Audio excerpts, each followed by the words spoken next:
This morning's scripture reading will be taken from the book of Hebrews, chapter 11, verse 16. If you're following along in the Pew Bible, that's on page 1069. Hebrews chapter 11, verse 16. But now they desire a better, that is, a heavenly country.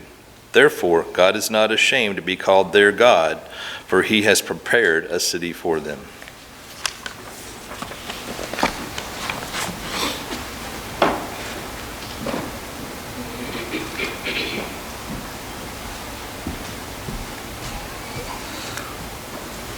Well, if I was going to have requested a song to be sang before our lesson today, that would have been it. That was the perfect song, thank you, because faith is the victory. You know, when I think about those, if you haven't noticed what's going on in Afghanistan, it's pretty hectic and chaotic over there right now, and the church over there is in a bad way. We need to really be praying for our brothers and sisters. I mean, we do pray for those around the world that are struggling with persecution, and that's always needed, but we need to, try to specifically mention them at this time because I can't imagine what they're going through. But what is it that keeps them faithful? I've wondered, what is it that is keeping them doing what they're doing, knowing that you're going to die if you don't denounce Christ, and yet they continue to go. They're still worshiping. They're willing to risk death to worship. What a statement that is. What an example it serves to all the world. That in Christ there is hope and a certainty of a home with heaven. And I think if you were to ask them what is it that drives you to continue, heaven would at least be part of it. Because that's what should be our desire. Our hope is focused on the promises of God, the things to come. We enjoy the blessings of being in the church. We enjoy the blessings of coming here together, having those that you can find comfort and peace in. But we still deal with problems, right? But that's not going to be the case in heaven. Heaven's going to be a place where all that will be done. Heaven will be a place when we leave this life, we will finally truly know rest and peace. I think that's got to be what's driving them. It's got to be part of what's pushing them. It's exactly what we find here in Hebrews chapter 11. We've been talking over the last several times I've been here quite a bit about Hebrews and Abraham, and they go hand in hand. The fact is that Abraham was a faithful man. Yes, he had problems. Yes, he struggled. But we see here that his faith is spoken of very highly. Again, remembering what was happening there this time, there were those that were risking leaving Christ, leaving the church to go back to the ways of Judaism. And that's what the author has been describing to them. But we come here to this, what is often known as the Faith Hall of Fame, the big chapter of faith in Hebrews chapter 11, and he shows us the faith that the patriarchs held, the faithful men and women that they were, that's what drove them. That's what pushed them. And it must be what pushes us. We see how even during their times of hardship, they remained faithful. And when we go back and we look at the accounts and things that happened through their lives in the Old Testament, we see that faith. And we compare that to what the writer has given us here, and we know that faith was crucial in their lives. Now the term faith is seen 18 times in this chapter. It declares the importance, I think, of it. How it was an emphasis. Because, see, those that were choosing or at least considering going back to the old ways, they were in doubt. They were doubting Christ, what they were doing. Ultimately, for them to risk leaving Christianity to return to a religion that was no more, that had been nailed to the cross, for them to do that would be claiming that I don't have enough faith in Jesus. And so that's what he's facing here, and that's why he begins to lay out the importance of the faith and the forefathers. If there's one thing these people receiving the letter needed, it was a deeper faith. And so he's trying to encourage them to have that faith. He's trying to encourage them to deepen that faith, to grow in it. They were on the verge of risking it all. And what a dangerous place that would have been. Over and over and over, the writer has shown them the superiority of Christ, how he is greater than anything they could know. He's greater than anything that came in the Old Testament. He's greater than anything that happened under the old law. He is the pinnacle of what the old law was leading to. He's the pinnacle of what the old law pushed for and represented. He's the pinnacle of the promises that were made to Abraham. And they need to understand that if they're going to continue their faithfulness. But in chapter 11, verse number 1, it says, "Now faith is the substance of things hoped for, the evidence of things not seen." And that truly is going to be the significant portion of this text. Because everything that he describes that happens in the lives of these individuals is all related to that first sentence there. It's all related to the faith that they had and the things that they hoped for. And we're going to talk more about that as we go on. But let's get over here to verse number 13, and I want to read a little bit more. Verses 13 and 14 will be our first point of focus as we look at the testimony of the pilgrims. What is it that drove them? Verse 13, "These all died in faith, not having received the promises, but having seen them afar off, were assured of them, embraced them, and confessed that they were strangers and pilgrims on this earth. For those who say such things declare plainly that they seek a homeland." They trusted in the promises of God. They were confident in them.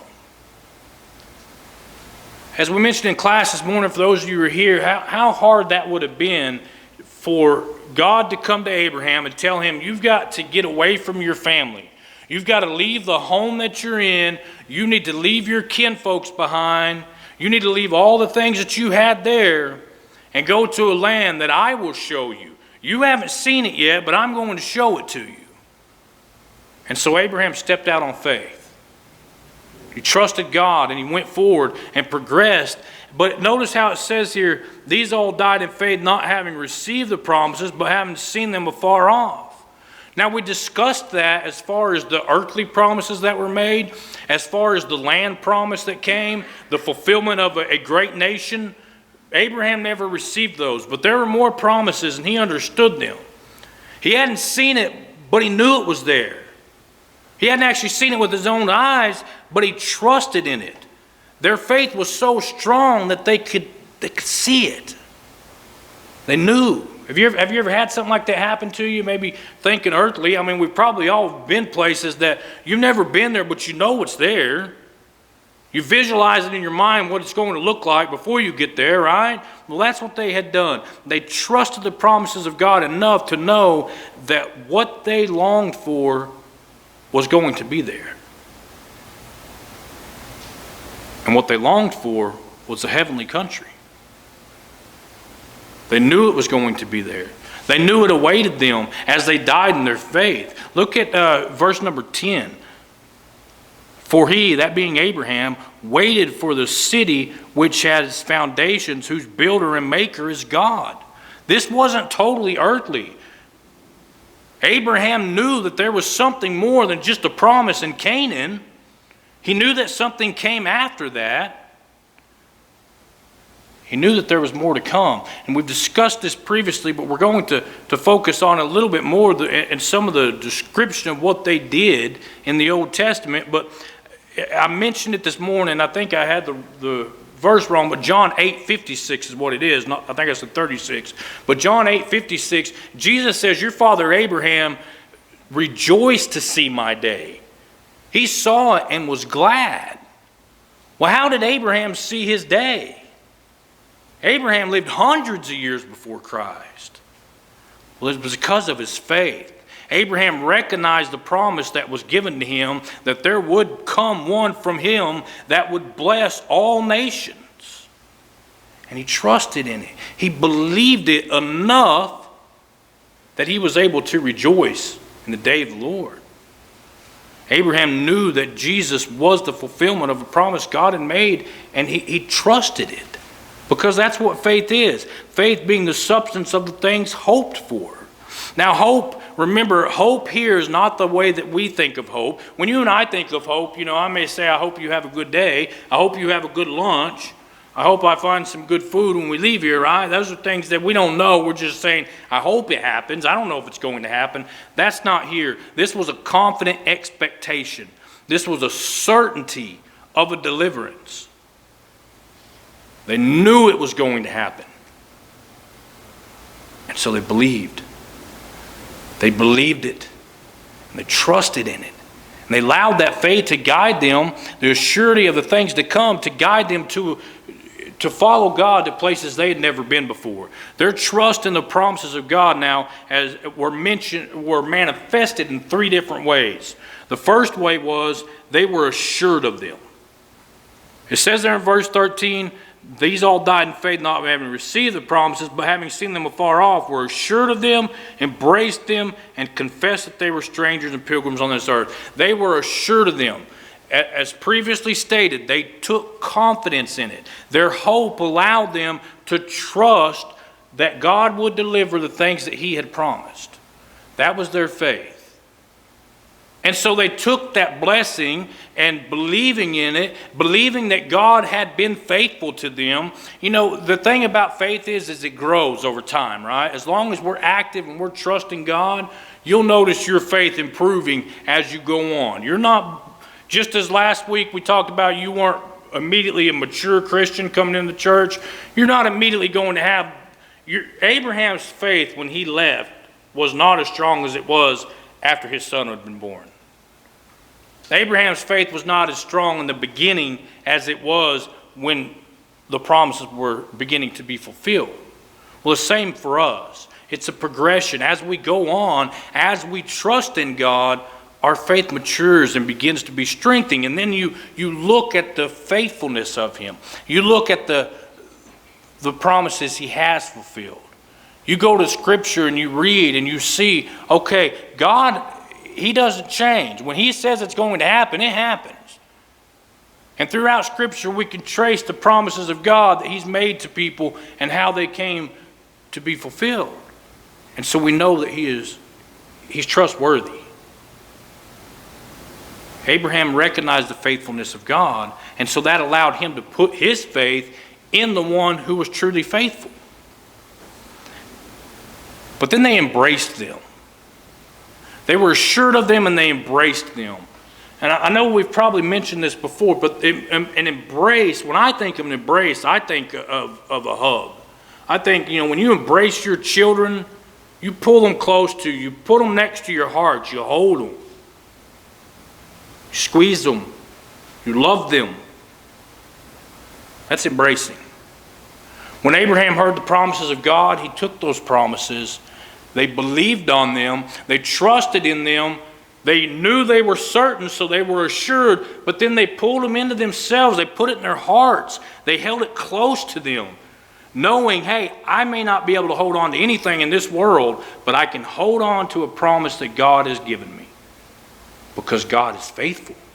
God is just. God is righteous. While men and women have failed for centuries at the promises they have made, God has never done so. So they took those promises and they held them close. But then they confessed that they were strangers and pilgrims on this earth.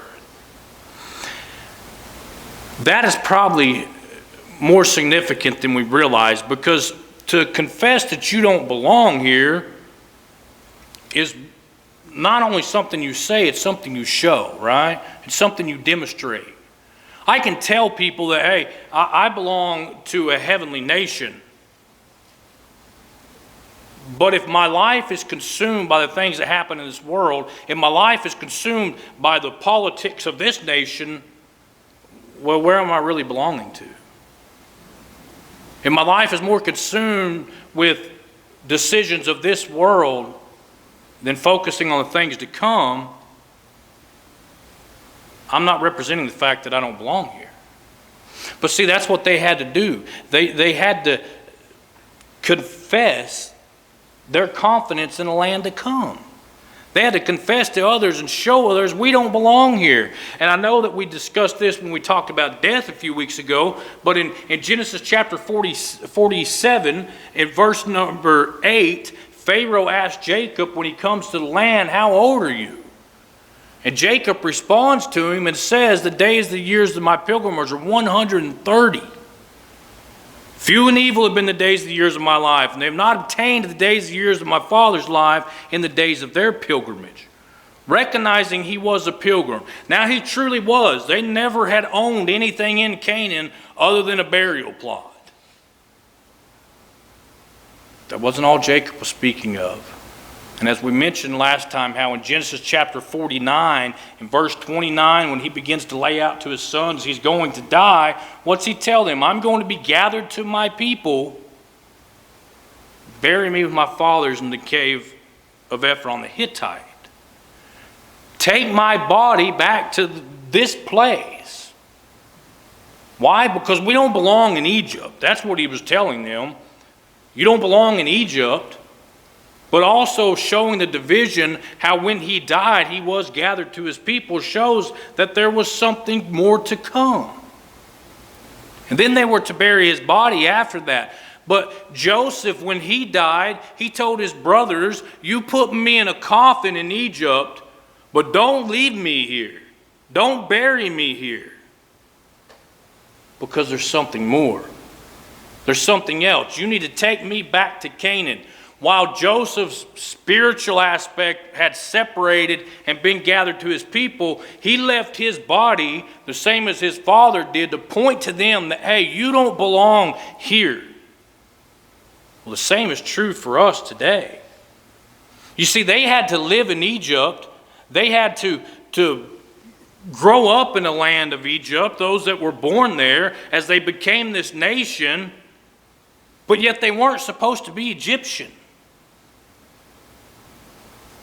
We may live here, we may be born here, but yet we're not supposed to be this. We're not supposed to be of this world. That's hard to understand. It's hard to do. How do we go and work in places where the rest of the world works? How do we live and dwell in neighborhoods the rest of the world dwells? How do we send our kids to the same schools that they go to, but yet at the same time declare to others, I'm a pilgrim here? We do it by our actions and our deeds. Our actions and deeds must show I am just a pilgrim in this land because I belong to heaven. I've been baptized in the blood of Jesus, and therefore he is building me a home in an eternal city. In other words, we have to say, we are not like you. But we want you to come with us, right? That's what we tell them. We want you to be a part of this nation. The greatest nation ever. Now, we live in a great nation in this world, but friends, it doesn't compare. It can't compare. How can anything made with human hands compare to what God has created? It can't. It can't compare. It can't compete. Matthew chapter 6, verse number 19 and following, Jesus talks about where our focus needs to be, where our treasure should be stored. Do not lay up for yourself treasures on earth, where moth and rust destroys, and where thieves break in and steal. But lay up for yourself treasures in heaven, where neither moth nor rust destroys, and where thieves do not break in and steal. For where your treasure is, there your heart will be also. You see, if we sing songs that say this world is not my home, but we live as though this is the only place we will ever be, we have not shown others that we belong to something greater. We have not confessed that we are strangers and pilgrims here if every influence in our life teaches others that there's nothing different about us. And that's why it's been said several times, the best sermon ever preached is a life well lived. We set example by the things that we do. We set examples by the things that we say. We have to move our focus to somewhere else. And that's what they had done here. They had shifted their focus to someplace better. So we notice down the first point, the testimony of the pilgrims, that they were assured in them, they embraced them, and then they confessed that they didn't belong here.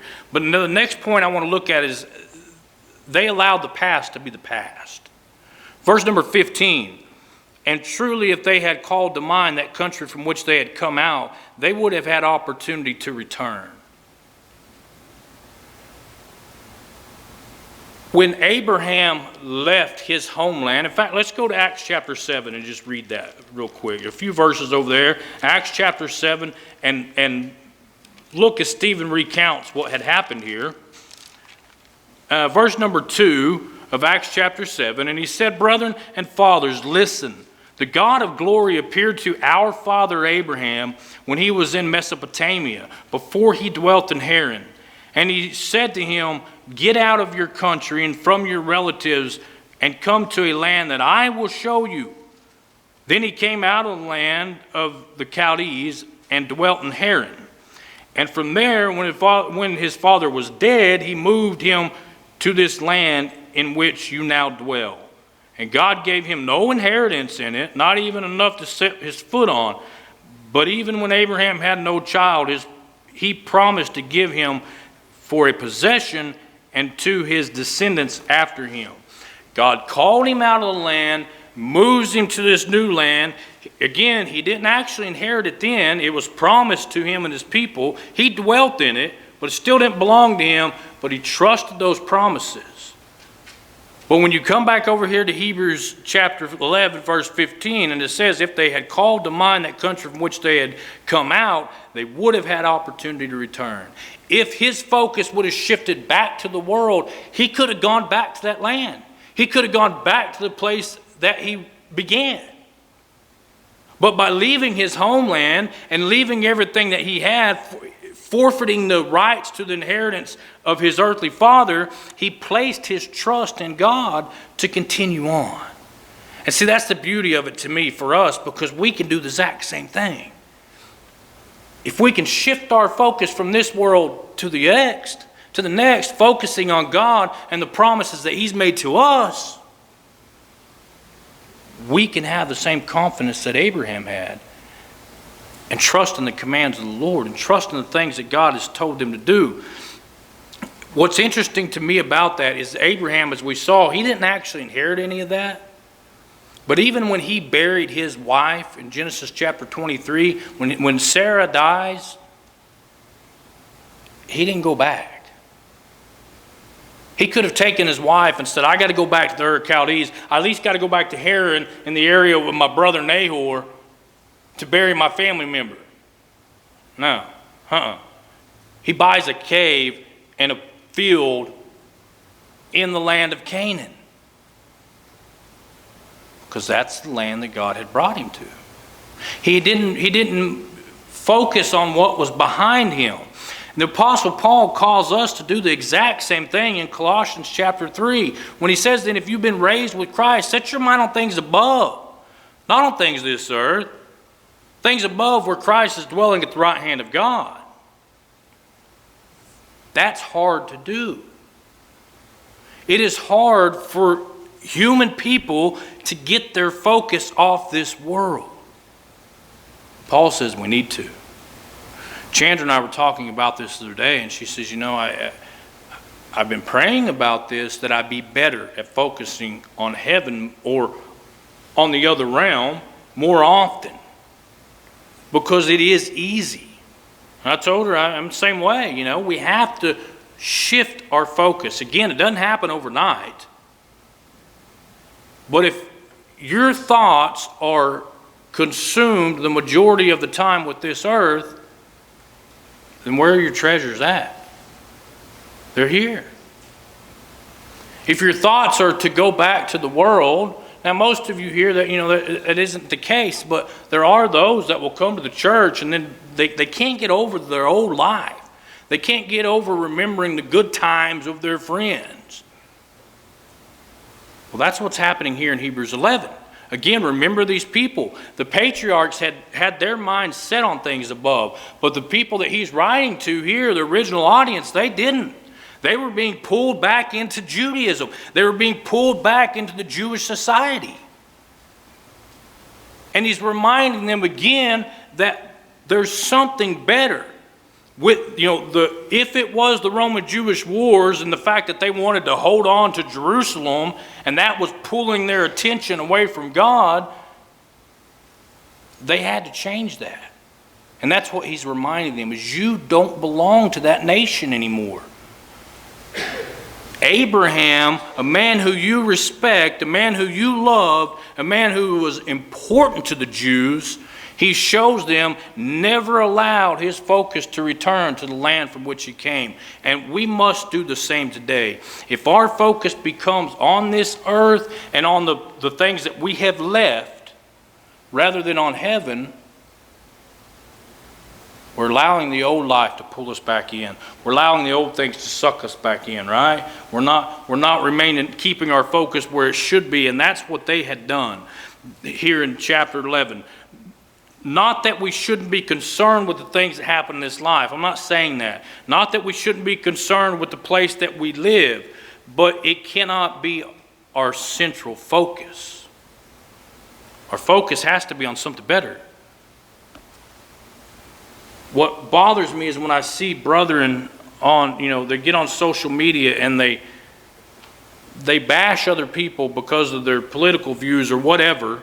They want this person or that person brought in, and that's fine. We can have those that we desire, but we have to remember that you cannot legislate morality. You cannot legislate godly actions.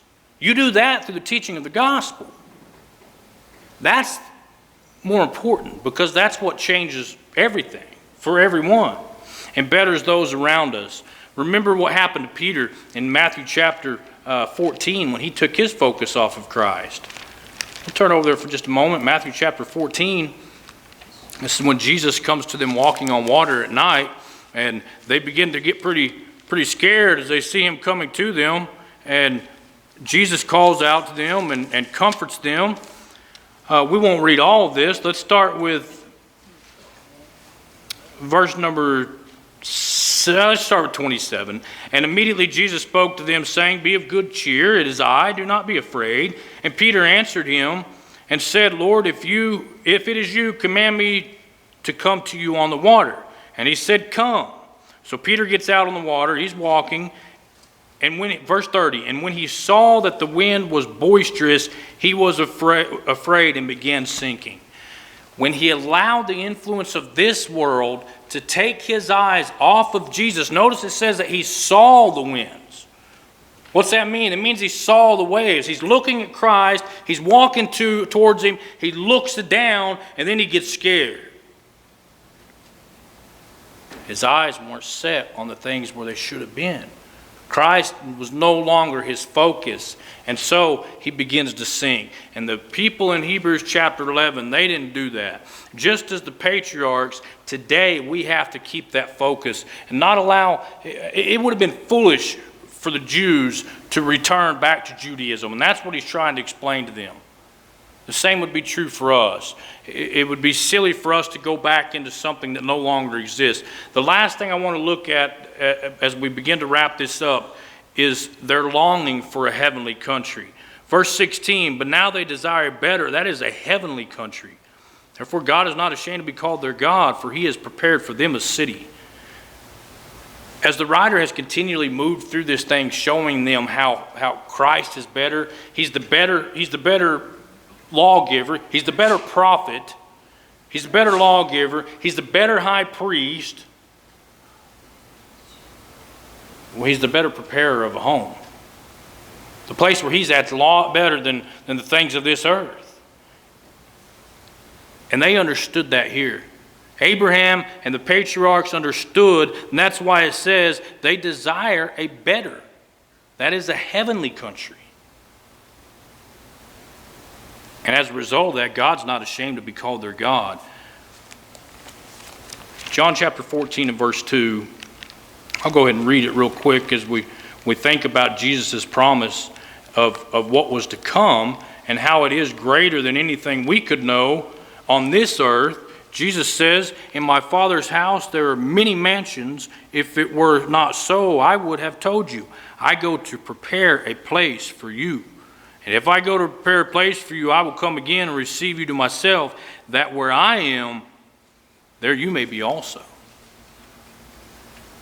That's going to be a better place than anything we can have on this earth. That's going to be a better place than anything we'll ever find here. Because that's where Jesus is at.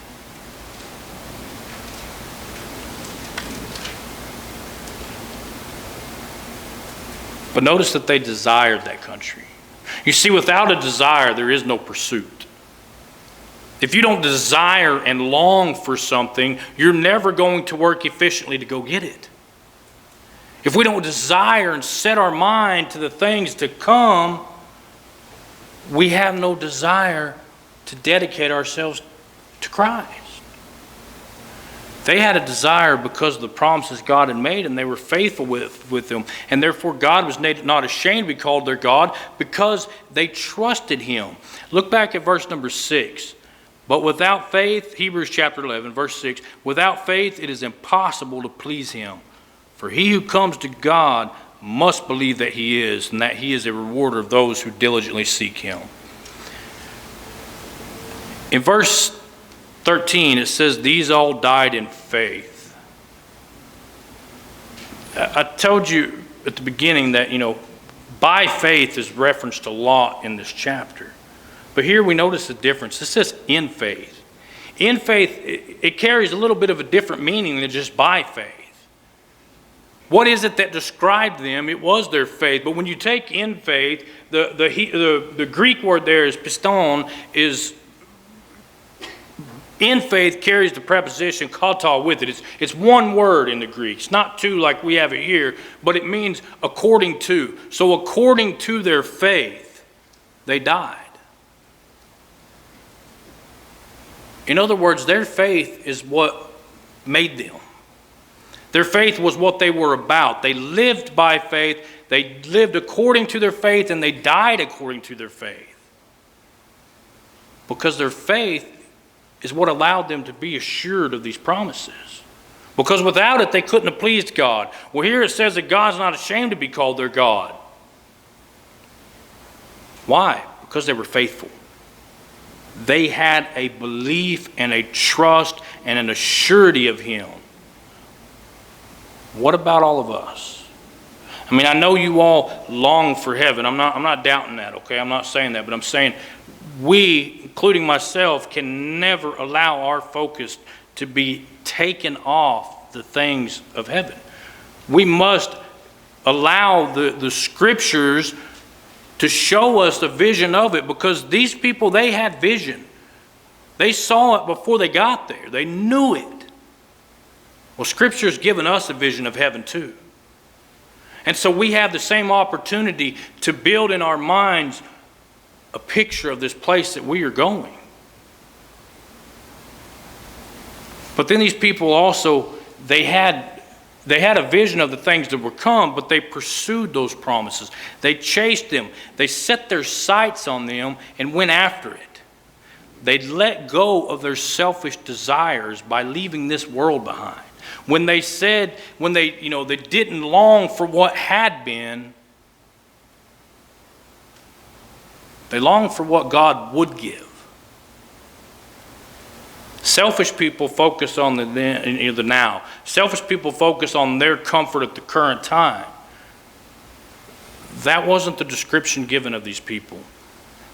These people were something far better. These people were something far greater than that. And they longed for what was to come. I want to read one more verse before we leave this, though. Let's turn over a little further into Hebrews 11. Verse number 37, they were stoned, they were sawn in two, were tempted, were slain with sword. They wandered about in sheepskins and goatskins, being destitute, afflicted, tormented, of whom the world was not worthy. They wandered in deserts and mountains and in caves of the earth. And all these, having obtained a good testimony through faith, did not receive the promise, God having provided something better for us, that they should not be made perfect apart from us. I can't even wrap my head around the fact that people would be sawn in two and tortured. But yet through it they remained faithful. We think about those that are dealing with some of the terrible things of persecution that we don't know. It's their faith that drives them. It has to be. Otherwise they would give it up. We need to be prepared, and we need to prepare our young people, because while Many of us may never face the things that are happening in Afghanistan. Lord willing, we never do. The odds are sooner or later it will come here too. And those that are left need to be prepared. And the example of the patriarchs, the example of those that lived before them, says an awful lot to them. If you have never known the opportunity for a home with God, now's the time.